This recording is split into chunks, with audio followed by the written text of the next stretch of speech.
This is Fiery Cross Island. It's a little more than 1 square mile in size, and it's home to a Chinese military base. There's a 10,000-foot airstrip, an advanced radar station, a missile defense system, and about 200 troops. But the strangest thing about Fiery Cross Island is that 2 years ago, it didn't exist. And neither did the 6 other Chinese military bases that have been built on man-made islands in the South China Sea. If you look at this satellite image from 2014, you can see huge Chinese ships collecting around remote reefs in the Spratly Islands, an archipelago in the South China Sea. In this image, these ships are rapidly pumping sand and rock up onto the reef. They're building islands. And less than a year later, the Chinese had seaports, air bases, and buildings on their new island, and the world had taken notice. We continue our look this morning at what China does not want you to see. The superpower is reclaiming land in 7 spots in the South China Sea, adding on average more than 3.5 acres every day. See, with these islands, China's trying to lay claim to one of the most important areas of ocean in the world, the South China Sea. The South China Sea is incredibly rich in natural resources. 11 billion barrels of oil, 190 trillion cubic feet of natural gas, and 10% of the world's fisheries. Most importantly though, 30% of the world's shipping trade flows through here, to the booming population centers and economic markets of Southeast Asia. It's an extremely important body of water, and right now 5 countries lay claim to some part of it. Now, most countries base their claim off the UN Law of the Seas, which says a country's territorial waters extend 200 miles off their shore, an area called the Exclusive Economic Zone, or EEZ. Countries have exclusive rights to all the resources and trade in their EEZ. It's their sovereign territory.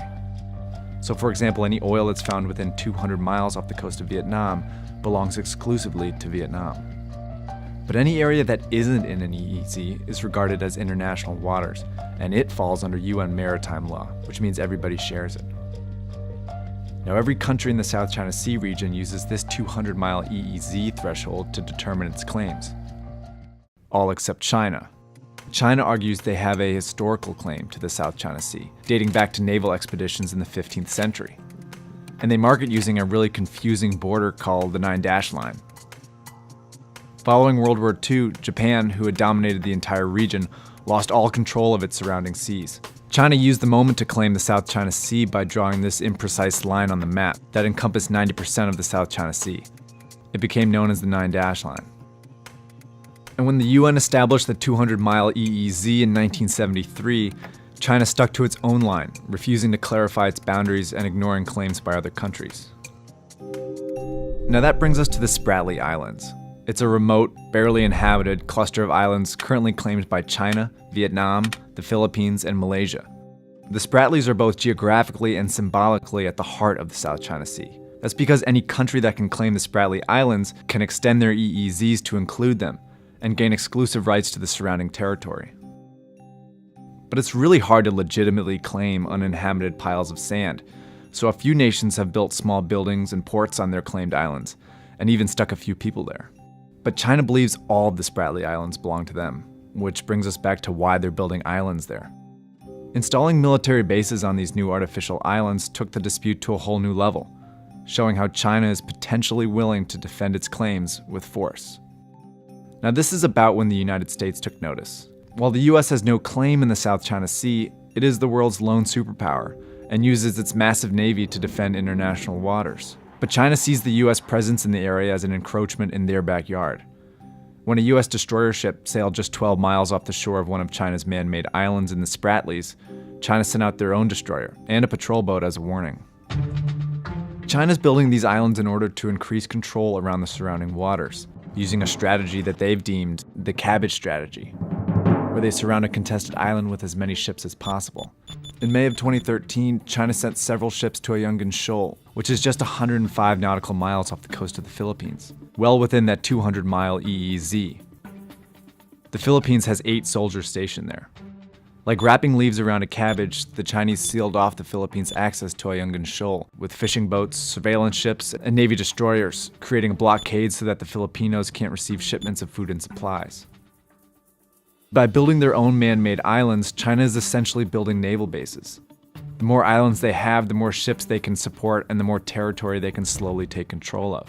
And the Chinese cautiously use the cabbage strategy in the Spratly Islands, taking over contested territory, but in small steps, avoiding the possibility of igniting a bigger conflict. But the disputes are intensifying. Countries are now actively arresting trespassers in waters that they claim.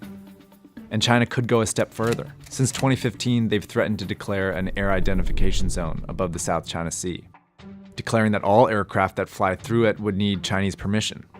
Now, publicly, China insists that their intentions are not militaristic, but their actions say otherwise, and it's heightening tensions in the region. Steve Bannon, who sits on the U.S. National Security Council and who is one of President Trump's closest advisors, is almost certain that the U.S. will go to war in the South China Sea. We're going to war in the South China Sea. I was a sailor there, a naval officer. We're going to war in the South China Sea in 5 to 10 years, aren't we? There's no doubt about it. But for now, the disputes remain only in the legal and diplomatic realms that only occasionally break into minor clashes. In July 2016, the International Court at The Hague ruled in favor of the Philippines, who charged China with invading their rightful territory in the South China Sea. But China dismissed the ruling, and enforcement of the law doesn't seem likely, even from the US, who released a vague statement urging the two countries to clarify their claims and work together to resolve their disputes, which is another way of saying we don't really want to deal with this. In fact, as the conflict escalates and international courts get involved, the US is stuck in a tricky position. On one hand, they do not want to risk provoking a conflict with China, but on the other, they want China to stop bullying their allies in the region.